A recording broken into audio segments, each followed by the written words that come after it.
Hello students, कैसे हो आप सभी। उम्मीद करता हूँ आप सभी लोग बहुत अच्छे से होंगे और सबका पढ़ाई भी बहुत अच्छे से चल रही होगी। एक बार फिर से मेरे सभी प्यारे स्टूडेंट्स का स्वागत है आपका अपना YouTube channel private education centre में। तो यार, जैसे कि हम देख रहे थे कक्षा 10वीं विज्ञान का जो हमारा अध्याय 4 था, तत्वों का आवर्ती वर्गीकरण। तो इस चैप्टर से संबंधित आज मैं आपके लिए अगले टॉपिक लेकर आया हूँ, जो कि है मोसले का आधुनिक आवर्त नियम।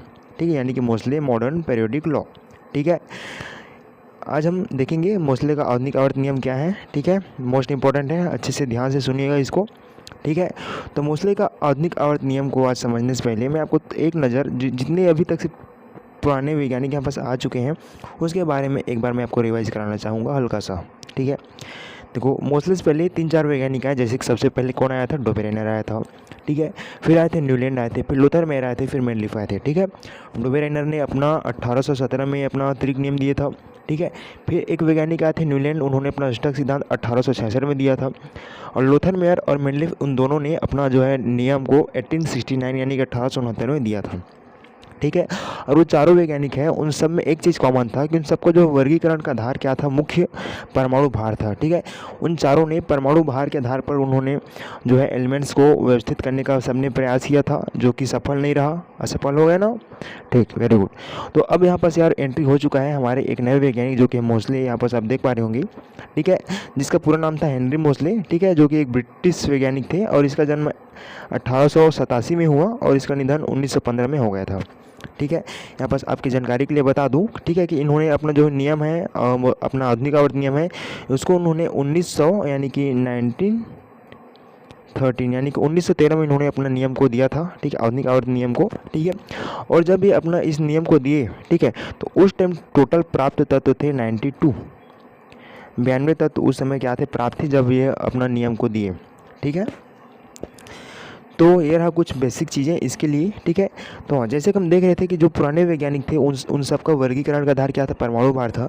ठीक है, तो यहाँ पर जो हमारे मोसले वैज्ञानिक आते हैं, ठीक है, इन्होंने एक तत्वों के वर्गीकरण के लिए एक नए चीज़ का आविष्कार करते हैं, यानी कि कुछ नए तरीका ढूंढता है।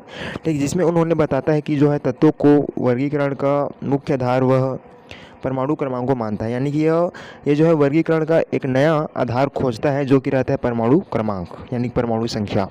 ठीक है, इन्होंने परमाणु संख्या के आधार पर क्या किया, तत्वों का वर्गीकरण किया। ठीक है, अभी देखेंगे किस प्रकार से किया। उससे पहले मैं यहाँ पर आपको बता दूं कि एक्सरे स्पेक्ट्रम का अध्ययन उन्होंने किस प्रकार से किया था, ताकि इधर आपको सब समझने में आसानी हो। ठीक है, तो उसी को मैं आपको थोड़ा सा एक झलक समझा देता हूँ, फिर आप लोग को बेहद अच्छे ढंग से समझ में इधर आएगा। ठीक है, देखो यार, जैसे मैंने आपको बताया ना कि जब मोसले ने अपना वर्गीकरण चालू किया तो उस टाइम कितने तत्व प्राप्त थे, 92 तत्व उस टाइम प्राप्त थे ना। ठीक, वेरी गुड। तो देखो उन्होंने किया क्या कि उन्होंने विभिन्न तत्व यार, यानी कि विभिन्न धातु जैसे कि आयरन, तांबा, जिंक आदि पर उन्होंने तेज गति से इलेक्ट्रॉनों की किरणें यानी कि कैथोड रेस डाली, यानी कैथोड किरणें डाली। ठीक है, उन्होंने क्या किया कि बहुत विभिन्न धातु उन्होंने टोटल 38 एलिमेंट को उन्होंने सेलेक्ट किया था। ठीक है, जिसपे उन्होंने ये यहाँ पर जो प्रयोग करने वाले हैं उस सब में यही प्रयोग सब में क्या करते हैं, बारी बारी करते हैं। तो प्रयोग कुछ इस प्रकार से है, मान लेते हैं ये जो है कोई धातु है। ठीक है, धातु की प्लेट है, जैसे मान लेते हैं आयरन है,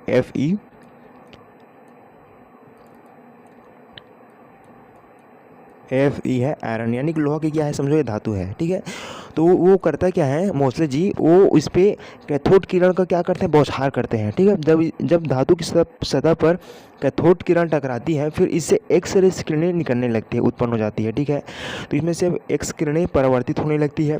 ठीक है, तो देखो इसी प्रोसेस को उन्होंने टोटल 38 एलिमेंट्स में किया था। ठीक है, 38 एलिमेंट में उन्होंने कर करके देखा, अलग अलग धातु में, जैसे कि आयरन में, जिंक में, तांबा में। ठीक है, इस प्रकार से उन्होंने टोटल 38 एलिमेंट्स में इसी प्रयोग को किया था। ठीक है, तो देखो यार, जो हमारे एक्स रे जो परावर्तित होती है धातु की सतह से टकराकर, जो कैथोड किरण जो है धातु सतह पर जब टकराती हैं तो इससे एक्स किरणें निकलती हैं। ठीक है, तो एक्स किरणें निकलती हैं यार, तो इन सभी जो किरणें हैं इनका जो है आवृत्ति और तरंग दैर्ध्य, ठीक है, यानी फ्रीक्वेंसी और इसका वेवलेंथ क्या होता है, सबका अलग अलग होता है। जैसे कि पूरा 38 एलिमेंट्स में जब करेंगे, है ना, तो पूरा 38 एलिमेंट का जो है फ्रीक्वेंसी और वेवलेंथ सबका अलग अलग देखने को मिलेगा ना। ठीक, वेरी गुड। आवृत्ति का मतलब होता है यार किसी चीज़ का क्या होना, यानी कि पुनरावृत्ति होना, दोहराना, ठीक है, किसी निश्चित समय में। हाँ, आवृत्ति मतलब किसी निश्चित समय में, ठीक है, यानी कि मान लेते हैं कि 1 सेकेंड में वह तरंग जो है कितनी गुजरती है या कितनी बार गुजरती है, ऐसे आप समझ सकते हो। और इसका तरंग दैर्ध्य यानी वेवलेंथ क्या होता है, जैसे कि तरंग रहते हैं, इसके जो है बीच का क्या रहता है, डिस्टेंस रहता है। जैसे कि इसका सिर से शीर्ष को ले लो, चाहे नीचे का गर्त को ले लो, ठीक है, चाहे नीचे का गर्त को ले लो, इस दोनों के बीच का जो डिस्टेंस रहता है या यानी कि लेंथ रहता है, वही वेवलेंथ कहलाता है, ठीक है। तो उन्होंने टोटल 38 एलिमेंट का इसी प्रकार से प्रयोग किया। तो सभी का क्या था, फ्रीक्वेंसी और वेवलेंथ सबका क्या था, अलग अलग देखने को मिला था, सबको उन्होंने नोट कर लिया, ठीक है।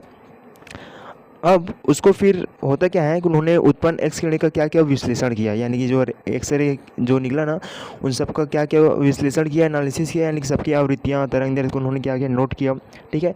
फिर इस प्रक्रिया में उन्होंने पाया यार कि हर तत्व की एक्स रे स्पेक्ट्रम यानी कि रेखाएँ, एक्स रे स्पेक्ट्रम रेखाएं उसकी परमाणु संख्या पर निर्भर करती है, ठीक है। यानी कि इससे उन्होंने अंदाज़ा लगाया कि जो है इन सब का जो अलग अलग फ्रीक्वेंसी और वेवलेंथ आ रहा है, ठीक है, ये सब उसके परमाणु संख्या पर क्या कर रहे हैं, निर्भर कर रहे हैं, ठीक है। पहले क्या था, पहले परमाणु क्रमांक, दूसरा परमाणु क्रमांक, तीसरा परमाणु क्रमांक, सब अलग अलग जब वो एलिमेंट को वो करके देखें तो उसको लगा कि जो ऐसा है, यानी सबका फ्रीक्वेंसी और वेवलेंथ सबका अलग अलग आ रहा है, तो इसके पीछे का कारण है उसका परमाणु संख्या, ठीक है। ये जो सभी क्या है परमाणु संख्या पर निर्भर करते हैं, ऐसे उसके मन में आया, ठीक है। तो देखो वो करता क्या है कि ना, जो वैज्ञानिक है मोस्टली वो फ्रीक्वेंसी और परमाणु द्रव्यमान के बीच वो पहले ग्राफ बना के देखता है, क्योंकि जो परमाणु द्रव्यमान है पहले से चलते आ रहा था ना, कि जो पुराने वैज्ञानिक वो सब परमाणु द्रव्यमान को ही मान्यता दे रहे थे। तो इसके आधार पर उन्होंने एक बार किया क्या कि परमाणु द्रव्यमान और फ्रीक्वेंसी के बीच उन्होंने एक ग्राफ बनाया, ठीक है। जैसे कि परमाणु द्रव्यमान यानी कि एटॉमिक मास और फ्रीक्वेंसी को बोलते हैं √v। इसके बीच जब उन्होंने क्या किया, ग्राफ बनाया, तो ग्राफ कुछ इस प्रकार से देखने को मिला यार, आड़ा तिरछा आड़ा तिरछा आड़ा तिरछा, ठीक है। तो इससे तो उसको समझ में आ गया कि इसका हम लोग वर्गीकरण का आधार परमाणु भार को नहीं मान सकते। उसे यहाँ पर एक नई चीज़ का यहाँ पर देखने को मिला, जब वो परमाणु क्रमांक और इसके फ्रीक्वेंसी भी जब उन्होंने ग्राफ बनाया तो उसे एक स्ट्रेट लाइन देखने को मिला, जैसे कि यहाँ पर सभी तत्वों को देख पा रहे होंगे ना, एलिमेंट्स को अलग अलग, ठीक है।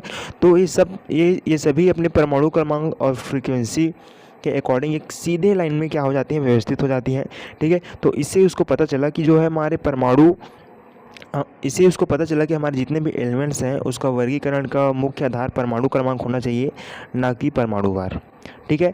तो इस ग्राफ को उन्होंने इस प्रकार से व्यवस्थित किया, और कुछ इस प्रकार से भी उसको दर्शाया जा सकता है, जिसमें √v है उसका फ्रीक्वेंसी, ठीक है, और z है उसका परमाणु क्रमांक, ठीक है। यहाँ तक आपको समझ में आया ना, ठीक, वेरी गुड। अब चलो हम देखते हैं यहाँ पर क्या क्या बोले हैं इसको।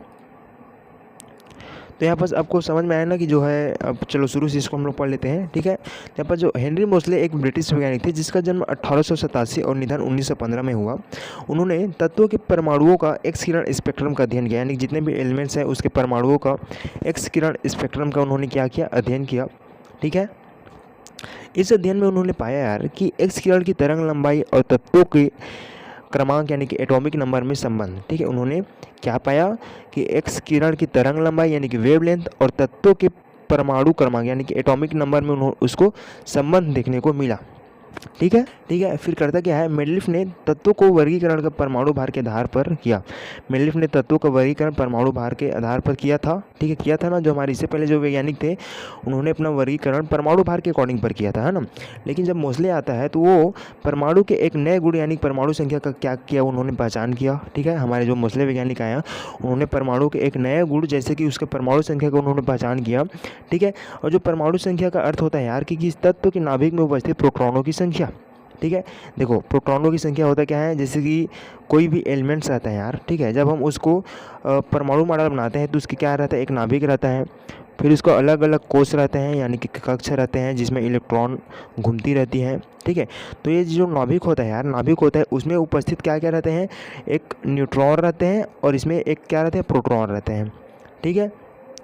तो इसमें यहाँ पर बोला है कि परमाणु संख्या का अर्थ है कि इस तत्व के नाभिक में उपस्थित प्रोटॉनों की संख्या, ठीक है। तो प्रोटॉन की संख्या उसके कोई भी एलिमेंट्स है उसके परमाणु संख्या के बराबर होते हैं, ठीक है। तो इससे उन्होंने उसका परमाणु संख्या का अनुमान लगाया। जैसे कि मान लेते हैं कोई भी एलिमेंट है यार, जैसे कि सोडियम लेता हूँ मैं, है ना। सोडियम का परमाणु क्रमांक कितना होता है, 11 होता है ना, इसका परमाणु क्रमांक क्या होता है, 11 होता है। तो निश्चित रूप से इसका जो नाभिक है उसमें प्रोटॉन की संख्या भी क्या रहेंगी, 11 रहेंगी। ठीक है, तो वही है कि परमाणु संख्या का अर्थ है कि इस तत्व के नाभिक में उपस्थित प्रोटॉन की संख्या, यानी कि यहाँ से आपको पता चलना चाहिए कि परमाणु संख्या किसके बराबर होती है, उसके नाभिक में उपस्थित प्रोटॉन के। ठीक है, इसको ऑब्जेक्टिव टाइप में देते हैं। और मोस्टली ने सुझाव दिया यार कि अब तत्वों का वर्गीकरण परमाणु संख्या के आधार पर होना चाहिए। ठीक है, फिर यहाँ पर हमारे मोस्टली ने सुझाव दिया कि अब इधर जो भी तत्व है उसका हम लोग वर्गीकरण अब इसके परमाणु संख्या के आधार पर होना चाहिए, ऐसे करके सुझाव देता है ना। फिर उन्होंने यह भी बताया कि किसी तत्व के रासायनिक गुण उनके इलेक्ट्रॉनिक विन्यास पर निर्भर करते हैं। ठीक है, फिर उन्होंने यह भी बताया कि इलेक्ट्रॉनिक विन्यास भी परमाणु संख्या पर आधारित होते हैं। किस प्रकार से आधारित होते हैं, जैसे कि मान लेते हैं हम लोग यहाँ पर सोडियम लेना, तो सोडियम का परमाणु क्रमांक कितना, 11 है। ठीक, जब हम इसका इलेक्ट्रॉनिक विन्यास निकालते हैं तो कैसे निकलता है यार, 2 8 1 ऐसा निकलता है ना। जिसको काउंट करो कितना हो रहा है, 8 2 10 10 और 11 हो रहा है ना। ठीक है, तो इसके पास बोला है इलेक्ट्रॉनिक विन्यास भी परमाणु संख्या पर आधारित होते हैं। ठीक है, यानी जितना यहाँ पास हमारी क्या है, इसका परमाणु संख्या है 11 है ना। तो उसी को हम लोग क्या करते हैं, अलग अलग इसके कोष में बांटते हैं। तो इसमें जो है टोटल इलेक्ट्रॉन की संख्या 11 रहती है ना। तो पहले कोष में 2, दूसरा में 8, फिर तीसरे में यहाँ पास 1 देखने को मिल रहा है। तीनों को काउंट करोगे तो 8 2 10 और 11 देखने को मिल रहा है ना, जो कि उसका परमाणु संख्या के बराबर है ना। तो इसी को यहाँ पास बोल रहा है कि यह इलेक्ट्रॉनिक विन्यास भी परमाणु संख्या पर आधारित होता है। ठीक है, और यहाँ पास आगे बोलता है इसलिए मोस्ले ने 1913 में मेलिफ के नियम को संशोधित करके एक नया नियम दिया जिसे आधुनिक आवर्त नियम कहते हैं। ठीक है, फिर 1913 में हमारे जो मोस्ले वैज्ञानिक है उन्होंने मेलिफ के नियम को संशोधित कर एक नया नियम दिया जिसे आधुनिक आवर्त नियम कहा गया। ठीक है, तो यहाँ पास आपको समझ में आ गया ना, ये वाला पॉइंट को भूल रहा हूँ क्या। उन्होंने यह भी बताया कि किस तत्व के रासायनिक गुण उसके इलेक्ट्रॉनिक विन्यास पर निर्भर करते हैं। इसको मैं शायद नहीं बताया था, चलो इसको भी समझो। यहाँ पर क्या बोला है कि यह किस तत्व के रासायनिक गुण यानी कि केमिकल प्रॉपर्टीज उसके इलेक्ट्रॉनिक विन्यास पर निर्भर करते हैं। कैसे निर्भर करते हैं, जैसे कि हमने यहाँ पर सोडियम का इलेक्ट्रॉनिक विन्यास निकाला ना। ठीक है, तो इसके अंतिम कक्ष में हमें 1 इलेक्ट्रॉन देखने को मिल रहा है। तो इससे हम लोग अंदाज़ा लगा सकते हैं, यानी कि इसके केमिकल प्रॉपर्टीज़ में लगा सकते हैं। ठीक है, कि ये जो धातु है, ठीक, जैसे कि यहाँ पर सोडियम है, वह कितना जल्दी यानी कि किसी दूसरे तत्व से क्या करेगा, अभिक्रिया करेगा, वह उसका अंदाज़ा हम लोग उसके इलेक्ट्रॉनिक विन्यास के अनुसार पर लगा सकते हैं। ठीक है, जब हम इसे किसी दूसरे तत्व से हम लोग अभिक्रिया कराएंगे, जैसे कि क्या है, सोडियम है। ठीक है, सोडियम है Na, जब मैं इसका अभिक्रिया Cl से कराऊंगा क्लोरीन से, ठीक है, तो क्या बन जाएगा, NaCl बन जाएगा ना, NaCl। तो इसमें होता क्या है कि जो सोडियम है वो अपना एक इलेक्ट्रॉन क्लोरीन को देगा, अपना 1 इलेक्ट्रॉन क्लोरीन को देगा। ठीक, फिर इसका अष्टक पूरा हो जाएगा, फिर इसका अष्टक भी पूरा हो जाएगा। ठीक है, तो इसे बोला यार कि जो है इसके रासायनिक गुण है इसके इलेक्ट्रॉनिक विन्यास पर निर्भर करते हैं। यानी कि इसके इलेक्ट्रॉनिक विन्यास से हम लोग पता लगा सकते हैं कि इसका जो है केमिकल प्रॉपर्टीज, रासायनिक गुण यानी कि दूसरे तत्वों से अभिक्रिया करने की कैपेसिटी यानी क्षमता कितनी हो सकती है और कैसे हो सकती है। ठीक है, तो देखो कुछ इस प्रकार से हमारे जो है मोस्ले वैज्ञानिक है उन्होंने मेलिफ के नियम को संशोधित किया 1913 में, और उसे एक नया नाम दिया जिसे कहते हैं आधुनिक आवर्त नियम। ठीक है, तो आधुनिक आवर्त नियम कहता है क्या, इसको थोड़ा सा ध्यान से सुनिएगा। यहाँ पास बोला है तत्वों के भौतिक और रासायनिक गुण उनकी परमाणु संख्या के आवर्ती फलन होते हैं। यानी कि यहाँ पास बोला है कि जितने भी एलिमेंट्स है उसके फिजिकल प्रॉपर्टीज़ और केमिकल प्रॉपर्टीज़ उसके परमाणु संख्या यानी कि एटॉमिक नंबर के क्या होते हैं, आवर्ती फलन होते हैं। इस चीज़ को थोड़ा सा समझिएगा। ठीक है, देखो यहाँ पास बोलना क्या चाह रहा है, किस तत्व के भौतिक और रासायनिक गुण। ठीक, भौतिक गुण का मतलब समझते हो ना, भौतिक गुण से तात्पर्य है किसी भी तत्व के उसके रंग, ठीक है, उसकी अवस्था, उसकी डेंसिटी यानी कि घनत्व, उसके गलनांक, क्वथनांक, ये सब क्या आता है उसके भौतिक गुण में आता है यार। ठीक है, और रासायनिक गुण में क्या आता है कि उसके किसी दूसरे तत्व से अभिक्रिया करने की क्षमता। ठीक है, मान लेते हैं कोई भी एलिमेंट है, कोई भी तत्व है, उसको हमने अम्ल से अभिक्रिया करा दिया कि क्षार से अभिक्रिया करा दिया। ठीक है, तो ये सब क्या होते हैं इसके रासायनिक गुण के अंतर्गत आता है। ठीक है, तो यहाँ बस बोला है तत्वों के भौतिक गुण और रासायनिक गुण उसके परमाणु संख्या के आवर्ती फलन होते हैं। परमाणु संख्या के आवर्ती फलन किस प्रकार से होते हैं, जैसे कि जब हम इसको जब हम इधर आधुनिक आवर्त सारणी की जब हम देखेंगे तो इसमें आपको देखने को मिलेगा यार कि जब हम इसको परमाणु संख्या के आधार पर क्या करेंगे, व्यवस्थित करेंगे। ठीक, सभी एलिमेंट्स को, ठीक है, सभी एलिमेंट्स को क्या करेंगे, परमाणु संख्या के आधार पर व्यवस्थित करेंगे, है ना। तो इसके भौतिक और रासायनिक गुण एक निश्चित समय के बाद, ठीक है, एक निश्चित समय के बाद इसके जो है गुणों में यानी कि भौतिक गुण में और रासायनिक गुणों में यहाँ पर आपको समानता देखने को मिलता है। यानी कि इसके जो है गुणों में क्या होती है, पुनरावृत्ति होती है, यानी कि फिर से दोहराते हैं, ठीक है, तो इसी को बोला है इसके आवर्ती फलन, यानी कि एक निश्चित समय के बाद, ठीक है, उसके गुणों में समानता देखना या फिर उसके गुणों में पुनरावृत्ति होना ही क्या कहलाता है, उसके आवर्ती फलन होते हैं, ठीक है। तो इसी को बोला है कि तत्वों के भौतिक और रासायनिक गुण उसके परमाणु संख्या के आवर्ती फलन होते हैं, यानी परमाणु संख्या के अकॉर्डिंग जब हम इसको व्यवस्थित करेंगे ना, ठीक है, तो इसके जो है भौतिक गुण और रासायनिक गुण में यहाँ पर समानता देखने को मिलेगा, ठीक है, इसके सबके नीचे नीचे होता है तो को यार, जिसे अब हम लोग आधुनिक आवर्त सारणी में देखेंगे, ठीक है। तो उम्मीद करता हूँ आपको आज का क्लास समझ में आया होगा, जो कि हमारे मोस्टली का आधुनिक आवर्त नियम, ठीक है। तो आज के लिए बस इतना ही, मिलते हैं नेक्स्ट वीडियो में नेक्स्ट टॉपिक के साथ। Thanks for watching. रुको यहाँ पर सब थोड़ा सा बता दूँ कि यहाँ पर हमारा अगला टॉपिक क्या रहने वाला है, ठीक है। तो हमने देखा अभी मोस्टली का आधुनिक आवर्त नियम, ठीक है, आपको समझ में आ गया होगा। अब हम यहाँ पर देखेंगे यार, यहाँ पर अब चालू हो जाएगा आधुनिक आवर्त सारणी, ठीक है। तो देखो आधुनिक आवर्त सारणी को जब आप पढ़ोगे तो यहाँ पर आपको एक नया वैज्ञानिक बोर देखने को मिलेगा, बोर, ठीक है। तो ये करता क्या है, थोड़ा सा यहाँ पर बता देता हूँ क्लाइमेक्स इसका क्या चीज़ है, ठीक है। तो यहाँ पर तो हमारे मोस्टली वैज्ञानिक उसको हमारे जो आधुनिक आवर्त सारणी है यहाँ पर सब देख पा रहे होंगे, इसका जनक तो कहा गया है, ठीक है, मोस्टली को कहा गया है, ठीक है। लेकिन यहाँ पर जो है इसको जो व्यवस्थित करने का, यानी कि यहाँ पर जितने भी एलिमेंट्स हैं, ठीक है, एलिमेंट्स है, उसको व्यवस्थित करने का काम किसने किया था, बोर वैज्ञानिक ने किया था यार, ठीक है, उसको बोर नहीं किया था। उसी को यहाँ पर बोला है, बोर ने मोस्टली के नियम के अनुसार तत्वों को बढ़ती हुई परमाणु संख्या के आधार पर एक सारणी में व्यवस्थित किया, जिसे बोर की आवर्त सारणी कहते हैं, ठीक है, जिसे बोर की आवर्त सारणी कहते हैं, ठीक है। उस समय टोटल 92 तत्व ज्ञात थी, ठीक है, तो इसी को यहाँ पर बताया गया है, ठीक है, यानी कि जो यहाँ पर नया वैज्ञानिक आएगा आधुनिक आवर्त सारणी में, इसको यहाँ पर जो देख रहे हो ना, तो उसको उन्होंने बस व्यवस्थित किया, बस उसको उसके परमाणु संख्या के आधार पर, जैसे कि मोस्टली ने बताया था, उसके आधार पर वो क्या किया, उसको व्यवस्थित किया था, ठीक है, जिसे अब हम लोग अगले टॉपिक में देखेंगे, आधुनिक आवर्त सारणी, जो कि मोस्ट इंपॉर्टेंट है, ठीक है।